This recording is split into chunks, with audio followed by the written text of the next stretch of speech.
Le Mac des sorties, c'est également vous faire découvrir des spectacles que vous ne connaissez peut-être pas encore et qui valent le coup.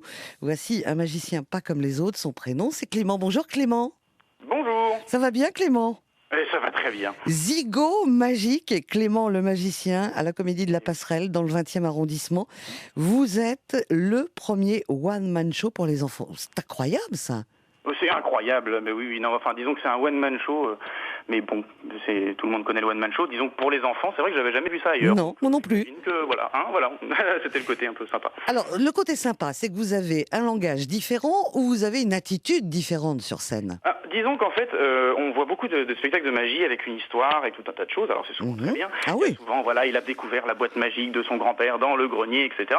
Donc tout ça, voilà, c'est des spectacles qui sont bien mis en scène avec un début, un milieu, une fin, tout est voilà. Moi, j'avais pas envie de faire ça. J'avais envie de faire des numéros qui n'ont rien à voir. Et je me disais, tiens, le one man show, ça n'a jamais été fait pour les enfants exclusivement. Et donc, là, disons que le langage est adapté forcément, puisque le one man show, les enfants, quand ils ont 4 ans, ils comprennent pas forcément tout ce qu'on dit. Et donc voilà, j'ai adapté le langage et puis le spectacle aussi, et du coup s'enchaîne avec des numéros tous différents, qui n'ont pas forcément de lien entre eux, si vous voulez. Oui, alors moi j'ai retenu dans ce one-man show, il y a des choses qui vont plaire énormément aux plus jeunes. Une baguette magique, alors on en a tous vu dans les spectacles de magie, mais la vôtre elle est géante. Ah ouais, voilà, il y a des apparitions incroyables. Alors en fait, elles ont plus de pouvoir, plus elles sont grandes. Exactement. Bon. Voilà, on va pas s'étendre là-dessus, mais... Non, c'était une question. Non, mais disons que j'ai une petite baguette magique qui apparaît à un moment, qui a un grand pouvoir. Donc vous voyez comme quoi ça peut rassurer pas mal de gens. D'accord. La corde ensorcelée La corde ensorcelée, oui, voilà, on se demande d'où elle arrive, une corde un petit peu bizarre qui apparaît, qui disparaît, pas mal de choses comme ça, oui. Est-ce que vous avez une interactivité dans ce one-man show avec les enfants dans la salle? Oui. C'est ce qui compte beaucoup. Disons que vu que c'est un one-man show, on se marre bien, on rigole bien, et du coup les enfants ils rigolent en général du début à la fin, parce que ce magicien, en fait, il est un peu maladroit, pas forcément maladroit, mais disons qu'il réussit rien, il n'y a rien qui marche, ça marche pas, il essaye de faire quelque chose, ça marche pas, mais...